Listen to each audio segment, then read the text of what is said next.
Hotep. Well, you are at a historic moment here. This is history.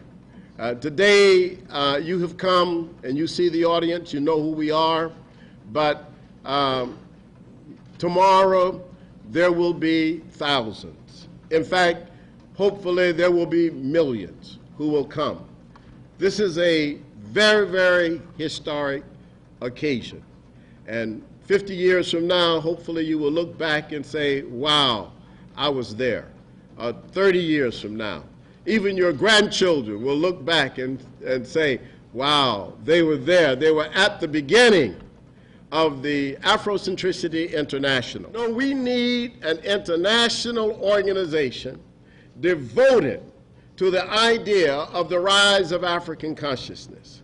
We don't need it to be an organization that's going to be limited by boundaries of nations, but an organization that would speak in one voice in the interests of the African world. This is our motto. Unity is our aim. Victory is our destiny. Can you say it? Unity is our aim. Victory is our destiny. Do you like it? Yes. Right. Victory is our destiny, right? We're not here to lose. We're not here to complain about how rough, how tough things are. They are all that. We're here to look forward and think about ourselves as victorious people. And we are. I mean, just being here alive is victory in and of itself. If you think about all that we've gone through, truly, right? So we are a strong people, and this is what we're trying to capture in this.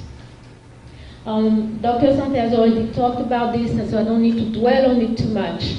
But what we were able to see was that since Marcus Garvey's UNIA, we had not had any global Pan-African organization. And so we basically are trying to revive the spirit that informed Garvey's movement, but there are a few differences. Garvey's movement was about blackness. That was the binding ideology. If you were black, you belonged. In our case, it's not about blackness, it's about Africanness. If you're African, you belong, meaning being African means that you believe in certain, and you practice certain cultural values, right? Now, because we don't have a global organization, that means a number of things, like no global networking. It's been very hard. If Dr. Asante has not gone to New York on Thursday night, right, we would not have been able even to make a statement about Ivory Coast. We wouldn't even have known that there were brothers and sisters in New York who cared about Ivory Coast as much as we did, right?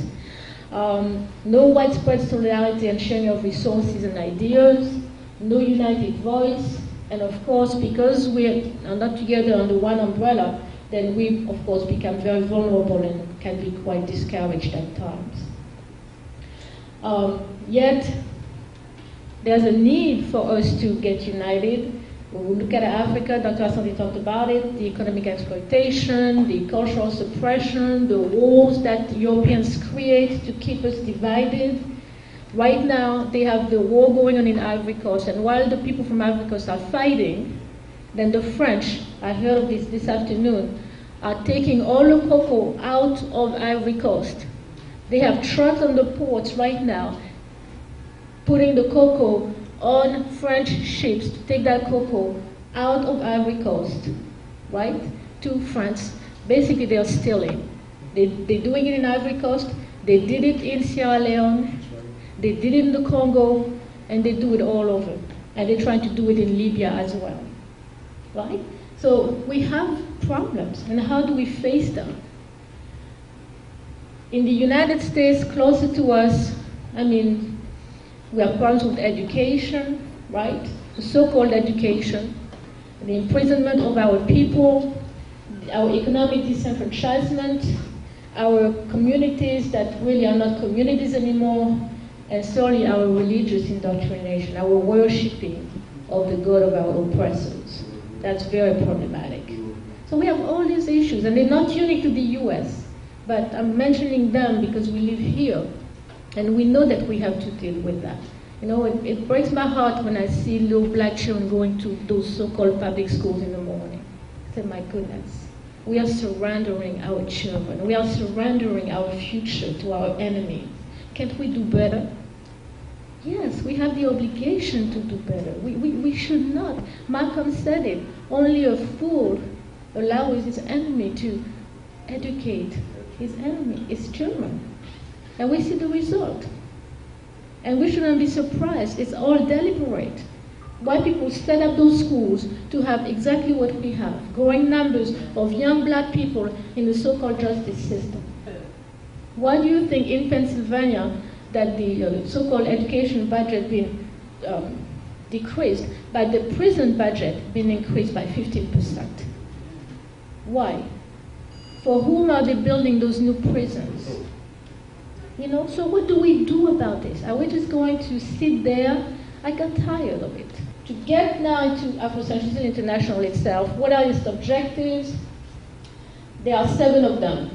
To unconditionally pursue African Renaissance, to identify proper sources of African knowledge pertaining to cultural, economic, and social phenomena, to analyze and critique domination in all circles and rescue language, symbols, historical documents, and monuments in the name of a renascent people, to encourage the generation of new and collective economic initiatives and businesses, to create and disseminate ideas that center people of African descent in their own historical experiences as a way of converting problems into solutions, to reground African people in their own ancestral traditions and rituals, and 7, to influence all African public policy in every continent and every country in order to accelerate the rise of Afrocentric consciousness, the hallmark of a true African Renaissance. So I will tell you that those 7 objectives can really be broken into or classified into 4 main dimensions.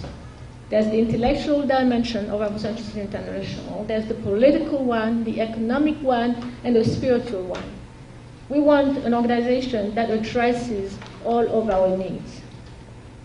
We're not just trying to have an organization that would address our educational needs. We're not trying to have an organization that would address our economic needs.